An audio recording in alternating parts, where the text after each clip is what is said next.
Hello everyone, welcome back to my channel blog with Puja. তো অনেকদিন আমি ব্লগ দিইনি, কারণ হচ্ছে আমার শরীরটা ভীষণ খারাপ যাচ্ছিলো, আর বাচ্চাদেরও শরীরটা ভীষণ খারাপ ছিল। এই কারণে আমি ব্লগ দিতে পারিনি। তো যারা যারা আমার ব্লগকে মিস করেছো, তো তাদেরকে সরি জানাচ্ছি ব্লগ না দেওয়ার জন্য। তো আজকে থেকে আর মিস হবে না, আমি চেষ্টা করবো সপ্তাহে 3 দিন বা 4 দিন ব্লগ দিতে। রোজ তো দেখো সম্ভব হবে না, আর একার সংসারে সবটা কাজ সেরেই আমাকে ভিডিওটা বানাতে হয়। তো আমার শরীরটা ভীষণ খারাপ ছিল, এমন জ্বর সর্দি কাশি হয়েছিল, আর শরীরে এনার্জি পাচ্ছিলাম না কোনো। আর বাচ্চাদেরও পরপর আমার হওয়ার পর বড় মেয়ের হলো, ছোটো মেয়ের হলো, আর শরীরে এনার্জি পাচ্ছিলাম না। দাঁড়াও বাবা, কথা বলছি। তো আজকের পর থেকে তোমরা ব্লগ দেখবে। তো অনেক দিন দেখো স্কিন কেয়ারও করা হয়নি, আর পুজোও সামনে চলে এসছে। আজকের পর থেকে তোমরা অনেক রকমের ব্লগ দেখবে, তো দেখতে থাকো, তোমাদের নিশ্চয়ই ভালো থাকবে। তো স্কিনটা একদম ফালতু হয়ে গেছে, তো ওই জন্য ভাবছি আর একটু ঘরে স্কিন কেয়ার করি। তো ফেস প্যাক বানিয়ে মুখে লাগাই, তোমাদের সঙ্গে শেয়ার করছি, দেখতে থাকো। এখানে দেখো আমি কফি নিয়ে নিয়েছি, কফি দিয়ে দিলাম। খাবে খাবে যে আমি এখানে কফি নিয়ে নিয়েছি, আর এখানে টক দইটা আছে, টক দইটা নিয়ে এটাকে দই দিয়ে দেবো এখানে। আমি এখানে একটু মধু নিয়েছি, মধু একটু দিয়ে দেবো।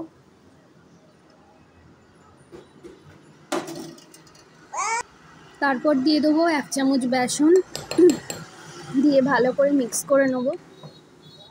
তো তোমাদের সঙ্গে 3 দিন পর পর স্কিন কেয়ারের ব্লগের সঙ্গে স্কিন কেয়ারের কিছু রুটিন থাকবে, আমি কিভাবে স্কিন কেয়ার করি পুজোর সময়। আর তার সঙ্গে 1 চিমটে হলুদ দেবো, দিয়ে এটা ভালো করে ফেটিয়ে নেব। তো দুর্গা পুজো তো চলেই এলো সামনে, তো নিজেকে কিভাবে ঘরে প্যাম্পার করবে সেটাই তোমাদের সঙ্গে দেখাবো। তারপর 2 ফোঁটা গ্লিসারিন দিয়ে দেবো, দিয়ে ভালো করে মিক্স করে নেব। করে এই প্যাকটা মাখবে। এই প্যাকটা কিন্তু জাদুই প্যাক, তোমরা 1 বার বা 2 বার মাখলেই বুঝতে পারবে। তো যাদের খুব ট্যান পড়ে গেছে তাদের জন্য এটা ভীষণ ভালো এই প্যাকটা। তো দেখতেই পাচ্ছ আমি মুখটা পরিষ্কার করে নিয়েছি, তারপরে আমি এই যে প্যাকটাও বানিয়ে নিয়েছি। এবার মেখে নেবো গায়ে, হাতে, মুখে, সব জায়গায় ভালো করে পিঠে অ্যাপ্লাই করে নেবো। করে নেওয়ার পর 10-15 মিনিটস রেখে আমি ওটাকে ওয়াশ অফ করে নেবো। তো দেখতেই পাচ্ছ এটাকে আমি ভালো করে মুখের মধ্যে মেখে নিচ্ছি, আস্তে আস্তে গলায়, ঘায়ে, সারা জায়গায় মেখে নেবো। তো তোমরা যারা যারা আমার ব্লগকে মিস করেছো বা এতদিন আমি ব্লগ দিইনি, কারণটা সেটা তোমাদের বললাম কেন দিইনি বা কী কারণে দিইনি। তো এরপর থেকে তোমরা কন্টিনিউ ব্লগটা দেখতে পারবে, যেহেতু সামনে পুজো, অনেক রকমই ব্লগ দেখতে পারবে।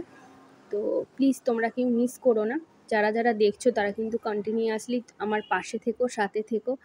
তো অনেক কিছুই দেখতে পারবে ব্লগে। আর ব্লগের সঙ্গে কিন্তু এক একটা 3 দিনের 3টে স্কিন কেয়ার টিপস থাকবে তোমাদের জন্য, যেরকম আজকে একটা ট্যান রিমুভারের রেমেডি আমি তোমাদের সঙ্গে শেয়ার করলাম।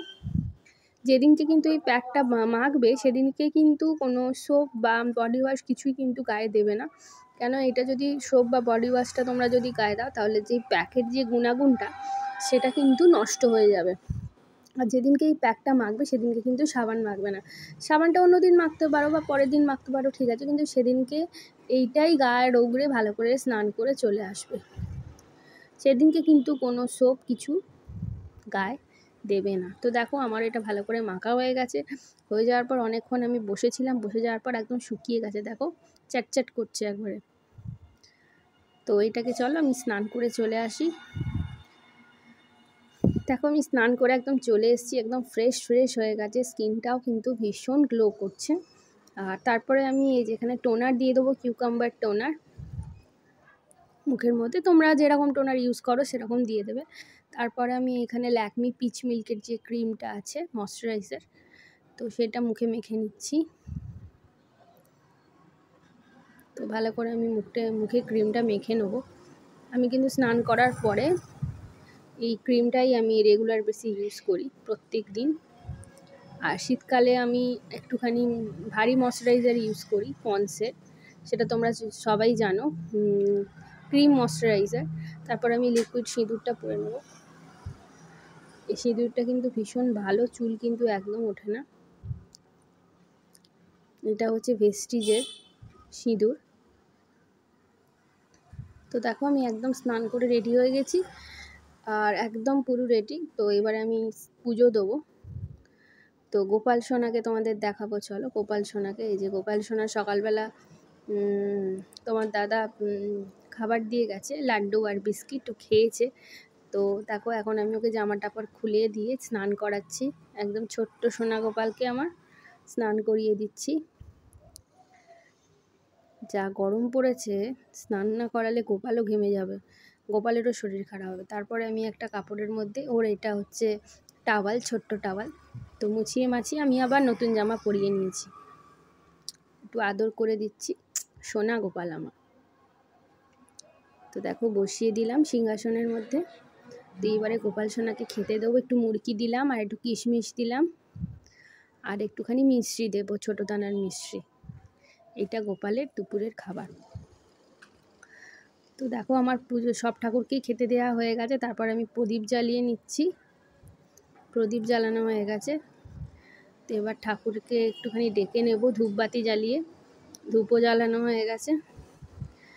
তো আমার পুজো দেওয়া হয়ে গেছে, দেখতেই পাচ্ছ। এবার আমি একটুখানি ঘন্টা বাজিয়ে আরতি করে নিচ্ছি।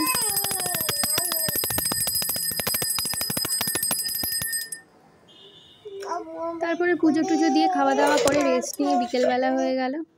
তো বিকেলবেলায় তোমার দাদাভাই আসছে, আর আমি রেডি হয়ে বেরিয়ে পড়েছিলাম মিষ্টুকে নিয়ে। আর শনিবার ছিল, সেদিনকে একটুখানি মন্দিরে যাব পুজো করতে, মানে মোমবাতি ধূপ জ্বালতে যাই মা কালীর মন্দিরে। তোমরা যারা আমার ব্লগ কন্টিনিউ দেখো, তো তারাই বুঝতে পারবে যে এই মন্দিরটা হচ্ছে আমাদের এলাকার একটা বড় মন্দির, মা কালীর মন্দির। সেখানে আমি উপোস করি, দণ্ডি অবধি কাটি প্রত্যেক বছর। তো খুব জাগ্রত মা, মানে এই মায়ের কাছে আসলে মন পুরো শান্তি হয়ে যায়।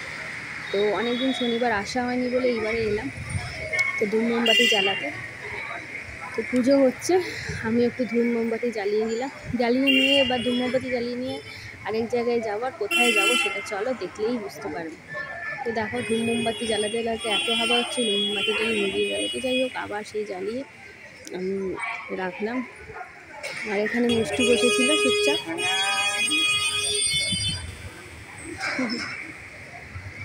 চুপচাপ বসে বসে দেখছি। তো আমার ধূপ মোমবাতি জ্বালানো হয়ে গেছে এখানে। এই যে তোমার দাদাভাই বসে রয়েছে। তারপর চলে গেছিলাম একজন দিদির কাছে, যেখান থেকে আমি শাড়ি টাড়ি নিই। আর এই শাড়িগুলো কার বলো তো? গেস করো। তো তোমরা শুধু দেখো। তো আমি দিদি ভাইয়ের কাছ থেকে এই দুটো শাড়ি নিয়েছি, তোমাদেরকে আমি পরে এই শাড়িটা আবার শেয়ার করবো আমি কী কী নিলাম না নিলাম। আর এইটা একটা টি শার্ট নিয়েছি তোমার দাদা ভাইয়ের জন্য। তোমার দাদা ভাইয়ের অনেকগুলো আগে কেনা আছে। আর এই শাড়িটা কিন্তু বালুচরি শাড়ি। আর এই দিদির কাছেই আমি সব কিছু নিই, খুব ভালো প্রোডাক্ট দেয়, আর সত্যিই খুব ভালো প্রোডাক্ট, ভালো শাড়ি বেচে। তাই এর থেকে নিয়ে আমি ভীষণ স্যাটিসফাইড হই। তো ব্লগটা আমি এত অবধি রাখলাম, আজকে বেশি দূর বাড়ালাম না। পরের ব্লগটা খুব তাড়াতাড়ি আসছে। তো চলো টাটা, বাই বাই, দেখতে থাকো।